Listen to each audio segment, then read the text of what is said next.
تکوین 41واں باب فرعون کے خواب کی تعبیر۔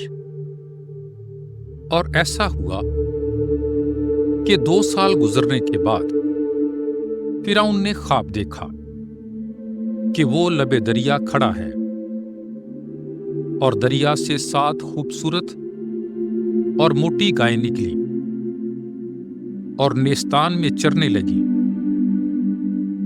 اور اس کے بعد اور 7 گائیں بد شکل اور دبلی دریا سے نکلی اور دریا کے کنارے پر ان 7 گائیوں کے نزدیک کھڑی ہوں،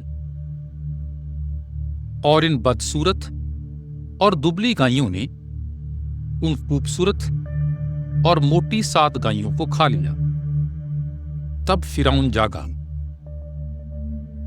اور پھر سو گیا اور دوسرا خواب دیکھا کہ اناج کی 7 بھری ہوئی اور اچھی بالی ایک ٹہنی میں ظاہر ہوئی، اور بعد ان کے اور 7 بالی پتلی مشرقی ہوا سے مرجھائی ہوئی نکلی، اور وہ پتلی 7 بالی ان بھری ہوئی اچھی 7 بالیوں کو نگل گئی۔ اور فرعون جاگا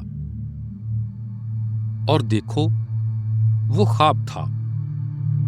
جب صبح ہوئی تو اس کا جی گھبرایا، تب وہ اٹھا اور اس نے مصر کے سارے جادوگروں اور سب دانش مندوں کو بلوایا، اور فرعون نے اپنا خواب ان سے بیان کیا، مگر کوئی فرعون کے لیے تعبیر نہ کر سکا۔ اس وقت سردار ساقی نے فرعون سے کہا کہ میری خطائیں آج مجھے یاد آئیں کہ فرعون اپنے 2 خادموں پر غصے ہوا اور پہرے داروں کے سردار کے گھر میں مجھے اور سردار نانپز کو قید کروایا۔ تب ہم نے ایک ہی رات ایک خواب جدا جدا تعبیر کا دیکھا، اور ایک عبرانی جوان پہرے داروں کے سردار کا نوکر وہاں پر ہمارے ساتھ تھا۔ ہم نے اس سے بیان کیا اور اس نے ہمارے خوابوں کی تعبیر کی، اور ہم میں سے ہر ایک کے لیے اس کے خواب کے موافق تعبیر کی، اور جیسی اس نے ہم سے تعبیر کی ویسا ہی ہوا کہ بادشاہ نے مجھے اپنے منصب پر بحال کیا اور دوسرے کو پھانسی دی۔ تب فرعون نے بھیج کر یوسف کو بلوایا، وہ فوراً اسے قید خانے سے لائے۔ اس نے حجامت کروائی اور کپڑے بدلے اور فرعون کے حضور آیا۔ تب فرعون نے یوسف سے کہا کہ میں نے ایک خواب دیکھا ہے اور کوئی اس کی تعبیر نہیں کر سکتا، اور میں نے تیری بابت سنا ہے کہ تو خواب کو سن کر اس کی تعبیر کرتا ہے۔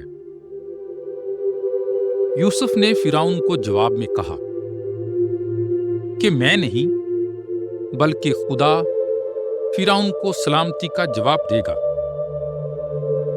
تب فرعون نے یوسف سے کہا میں نے دیکھا کہ میں دریا کے کنارے پر کھڑا ہوں، اور 7 موٹی خوبصورت گائیں دریا سے نکلیں اور نیستان میں چرنے لگی۔ بعد ان کے نہایت بدصورت، خراب اور دبلی 7 اور گائیں نکلی کہ ویسی بد شکل میں نے ساری زمین مصر میں کبھی نہیں دیکھی، اور وہ دبلی اور بد شکل گائیں پہلی 7 موٹی گائیوں کو کھا گئیں۔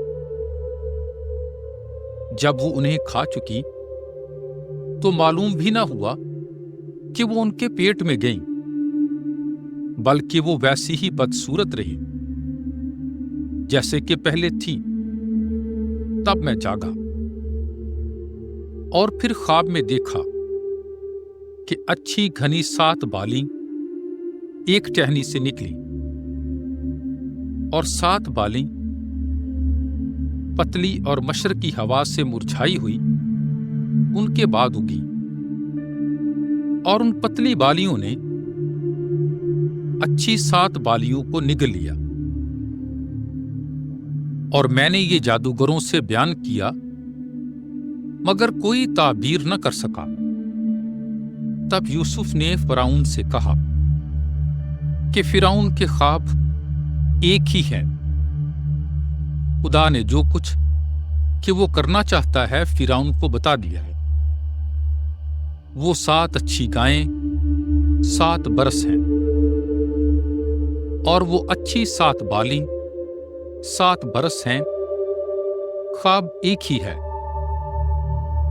اور وہ دبلی بدصورت 7 گائیں جو ان کے بعد نکلی 7 برس ہیں، اور وہ 7 خالی بالی جو مشرقی ہوا سے مرجھائی ہوئی تھی کال کے 7 برس ہیں۔ یہ وہی بات ہے جو میں نے فرعون سے کہی۔ خدا نے جو کچھ وہ کرنا چاہتا ہے فرعون پر ظاہر کیا کہ 7 برس تک مصر کی ساری زمین میں بڑی کثیر پیداوار ہوگی، اور بعد ان کے 7 برس کا کال ہوگا، اور ملک مصر کی ساری بڑھتی بھول جائے گی، اور کال ملک کو ہلاک کرے گا، اور اس بڑھتی کا ملک میں اس آنے والے کال کے سبب سے ہرگز نشان نہ رہے گا، کیونکہ وہ سخت کال ہوگا۔ اور فرعون پر جو خواب دہرایا گیا وہ اس لیے کہ یہ بات خدا کی طرف سے مقرر کی گئی ہے، اور وہ اسے جلد کرے گا۔ بس اب فرعون ایک دانشمند اور عاقل شخص کو تلاش کرے اور اسے مصر کے ملک پر مختار کرے، اور فرعون یوں کرے کہ ملک میں ناظروں کو مقرر کرے، اور بھرتی کے 7 برسوں میں غلے کا 5واں حصہ مصر کے ملک سے لیا کرے، اور وہ ان آنے والے اچھے برسوں میں کھانے کی کل چیزیں جمع کرے، اور غلہ شہروں میں فرعون کے حکم میں رکھیں اور اس کی محافظت کرے، اور وہی غلہ کال کے 7 برسوں کے لیے جو ملک مصر میں پڑے گا ذخیرہ ہوگا، تاکہ اس ملک کے لوگ کال کے سبب سے ہلاک نہ ہوں۔ یوسف نائب سلطنت۔ یہ بات فرعون اور اس کے سب درباریوں کو اچھی معلوم ہوئی۔ فرعون نے اپنے سب درباریوں سے کہا، کیا ہم ایسا مرد جس میں روح خدا ہے پائیں گے؟ اور فرعون نے یوسف سے کہا، چونکہ خدا نے یہ سب کچھ تجھے بتایا ہے، اس لیے کوئی تجھ سا دانشمند عاقل نہیں۔ تو میرے گھر کا مختار ہوگا، اور میری ساری رعایا تیرے حکم پر چلے گی، اور میں فقط تخت نشینی ہی میں تجھ سے بڑا ہوں گا۔ پھر فرعون نے یوسف سے کہا، دیکھ، میں نے سارے ملک مصر پر تجھے مقرر کیا۔ اور فرعون نے اپنی خاتم اپنے ہاتھ سے اتار کر یوسف کے ہاتھ میں پہنائی، اور اسے باریک کتان کا لبادہ پہنایا، اور سونے کا توق اس کے گلے میں ڈالا، اور اس نے اسے اپنی دوسری گاڑی میں سوار کیا۔ تب اس کے آگے آگے منادی کی گئی کہ سب دوزانوں ہو جاؤ۔